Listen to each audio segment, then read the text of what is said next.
गुरु प्यारी साध संगत जी, बड़े प्यार से कहिए धन निरंकार जी। आशा करते हैं कि आप सभी संत बहुत अच्छे होंगे।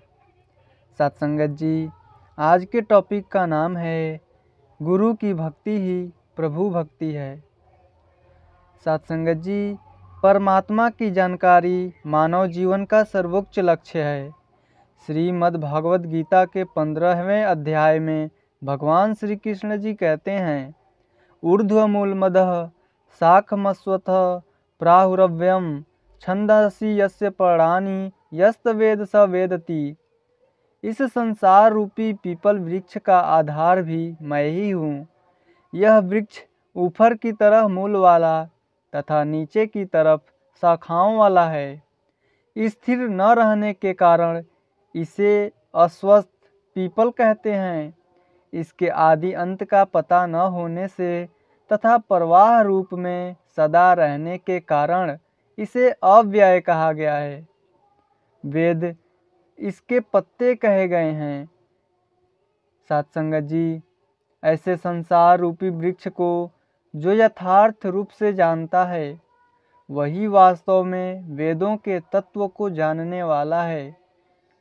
गुणों के द्वारा बड़ी हुई इसकी शाखाएं नीचे ऊपर और मध्य के सभी लोकों में फैली हुई हैं। शब्द, स्पर्श, रूप, रस, गंध, ये पांचों विषय ही इस वृक्ष की शाखाओं का मूल है।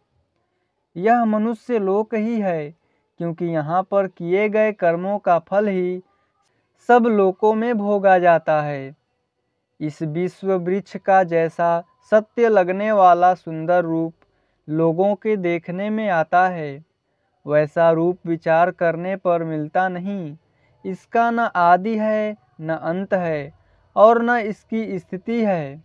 यह त्रिकाल मिथ्या है, अतः इसे अहंता, मैंपन, ममता अर्थात मेरापन और वासना अर्थात भोग कामना रूपी दृढ़ मलों वाले इस विश्व वृक्ष को विराग अर्थात असंगता रूपी कुल्हाड़े से काटकर उस परम पद परमात्मा की खोज करनी चाहिए, जिसे प्राप्त करके व्यक्ति फिर संसार में लौटकर नहीं आता है।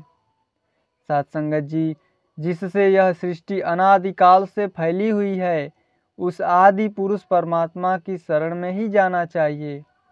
प्रभु शरण हो जाने वाले व्यक्ति मान और मोह से रहित हो जाते हैं।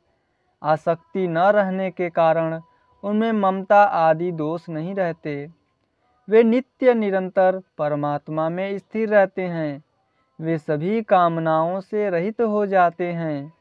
वे सुख दुख रूप द्वंद्वों से रहित होकर अविनाशी पद को प्राप्त हो जाते हैं।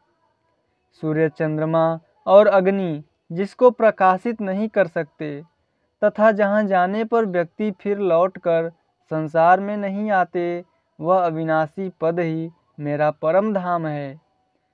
सद्गुरु का सुंदर अविनाशी धाम निराकार परमात्मा ही है। वह स्वयं भी यहाँ रहता है और अपने शरणागत भक्तों को भी यही धाम दे देता है। अतः वे फिर लौटकर संसार में नहीं जाते। संसार में क्यों लौटकर नहीं आते, भगवान श्री कृष्ण इसे समझाते हुए बतलाते हैं। ममय वांसो जीवलोके जीवभूतः सनातनः मनः षष्ठानि निन्द्रायाणि प्रकृति स्थानि कर्षति। इस शरीर में जीव बना हुआ यह आत्मा अर्थात जीव आत्मा सदा से मेरा ही अंश है। इसलिए मुझे प्राप्त होने पर यह फिर संसार में लौट कर नहीं आता। परंतु इससे भूल यह होती है कि यह प्रकृति के कार्य इंद्रियों और मन को अपना मान लेता है, जबकि वास्तव में इन नाशवान वस्तुओं से इस अविनाशी का कोई संबंध नहीं है।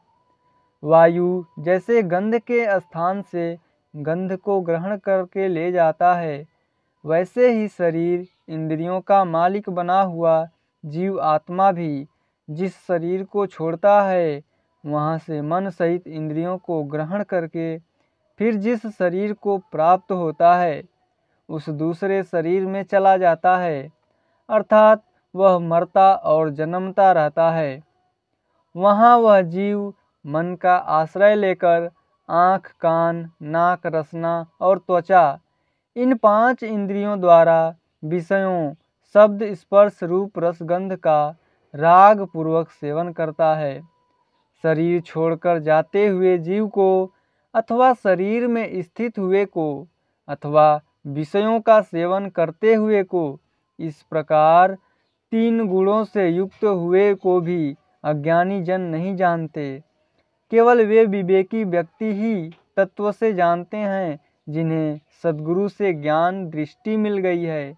भगवान श्री कृष्ण जी कहते हैं कि सबके शरीरों में स्थित आत्म तत्व मैं ही तो हूँ। विस्तार से सुनो तो सूर्य में आया हुआ जो तेज सारे संसार को प्रकाशित करता है, तथा जो तेज चंद्रमा में है और जो तेज अग्नि में है, उसे तू मेरा ही तेज जान। यानी सूर्य, चंद्र और अग्नि में तेज रूप से प्रकाशित होकर मैं ही सारे संसार को प्रकाशित करता हूँ। मैं ही पृथ्वी में प्रवेश करके अपनी शक्ति से सारे प्राणियों को धारण करता हूँ और मैं ही रसमय चंद्रमा होकर संपूर्ण वनस्पतियों को पुष्ट करता हूँ। अर्थात ग्रह, उपग्रह आदि सब मेरे ही रूप हैं, जिससे समस्त प्राणियों और वनस्पतियों का आश्रय और आधार मैं ही हूँ। हे अर्जुन, जो मोह रहित भक्त मेरे को इस प्रकार पुरुषोत्तम जानता है, वह भी सर्वज्ञ हो जाता है और सहज अवस्था के द्वारा मेरे में ही निरंतर लगा रहता है और मेरा ही भजन करता है। कहने का अभिप्राय यह है कि सद्गुरु शरीर नहीं बल्कि सर्वज्ञ ब्रह्म ही होता है। उसके सत्संग, ध्यान और भक्ति से उसका भक्त सर्वज्ञ होकर उत्तम सहज अवस्था प्राप्त कर लेता है। जैसे लोहा चुंबक के साथ मिलकर चुंबक बन जाता है, इसी प्रकार सद्गुरु की शरणागति और सेवा से भक्त भी भगवान के गुणों से संपन्न हो जाता है।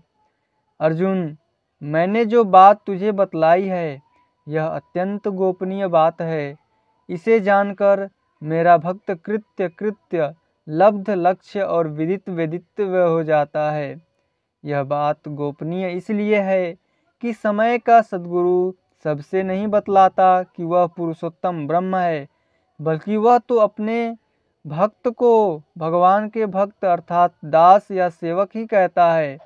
उसके भक्त ही दूसरे भक्तों को परायः बतला देते हैं।